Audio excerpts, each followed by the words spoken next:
Let's take a look at Photoshop's interface and get you warm and comfortable. Here, at the top left, we have our options bar. The options bar is context sensitive, meaning I'm currently on the rectangular marquee tool. All tools show you their name when you mouse over and pause for 2 seconds. If I click the Move tool, the context changes to options for that tool. That brings up my toolbar. Now the resolution for my screen is 1280 by 720 for recording. Unfortunately, that cuts off the bottom icon to change screen mode. So I can go back to the double column toolbar. Clicking at the top of your toolbar on these 2 little white arrows switches to the double column layout. Before I get too far into the interface, I should mention its complete change of look and feel. And I have to say, don't be afraid of the dark. This was a little off-putting for me at first, but now I'm in love with it. If you look at many high-end applications like Photoshop Lightroom, Premiere, After Effects, or even remembering back to the old Silicon Graphics days, the $10,000 workstations that you'd purchase to do high-end photo and movie retouching, they all had this black or darker interface. It's really a dark gray. This interface lends itself to hiding the tools and panels from your view, obscuring them more, so you could focus on the beautiful rich blues in this image as an example. I was very used to the light or white background in InDesign and Illustrator, so it took me some adjustment the first couple days. Now I'm very comfortable and I prefer this dark area because I do find the tools and panels far less distracting. A note for the power users. If you really don't love this new dark interface, there is a keyboard shortcut to get you around it. It is Command F1 or Command F2. If you're on a laptop, on the Mac specifically, you might have to use what I call the frickin' nuisance key. The little FN really stands for function, but let me show you. Command F1 goes darker, Command F2 goes lighter. So there's 4 toggles here. I've gone to the lightest by hitting Command F2 or Command FN F2. On Windows, that's Control F2 and Control F1. Now I'm going to use the F1. Command F1 darker, Command F1 darker, or Control F1 darker for each mode. So if you don't love the new interface, just set it back to something you're more comfortable with using those keys. Now that I've mentioned tools, you can see I've got a better view of my foreground color, background color, and I can also see some missing icons, my edit and quick mask mode and my change screen mode icons. I should also note that the letter F occurs there.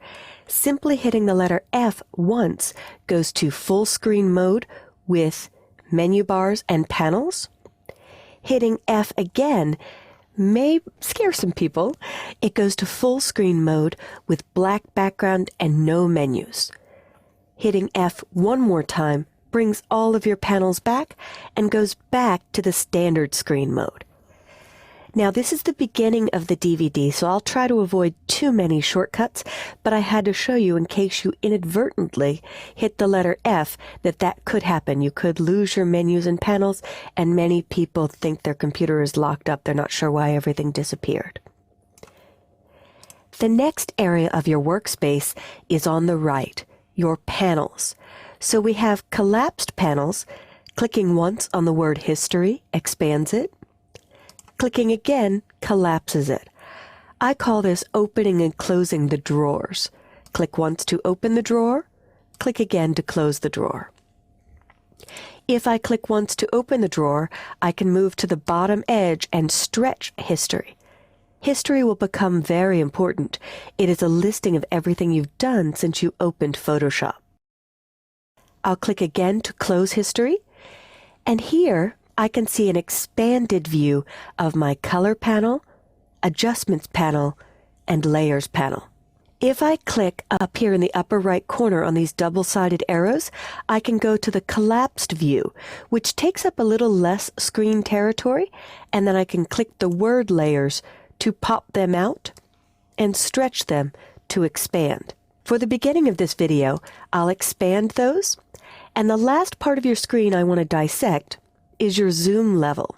Your zoom level and your document file size.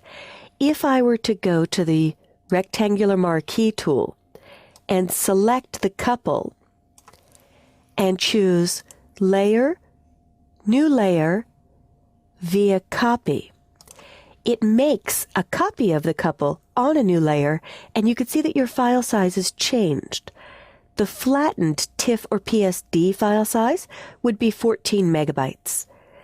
The file size with layers would be 19.8. So you'll see this right side grow as you add layers to your documents. And lastly, we have the new mini bridge and the timeline.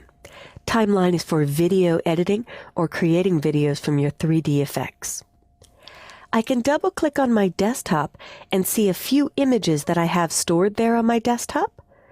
I can also go into my Assets folder, into my Getting Started folder, and get a good preview of all of the images that were in my CS5 DVD.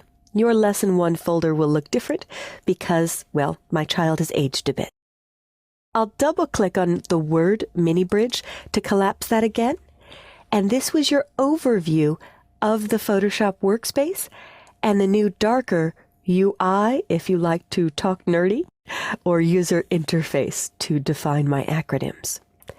Take some time and experiment with the panels, collapsing and expanding your tools, collapsing and expanding your panels on the right, and getting a workspace that is comfortable for you.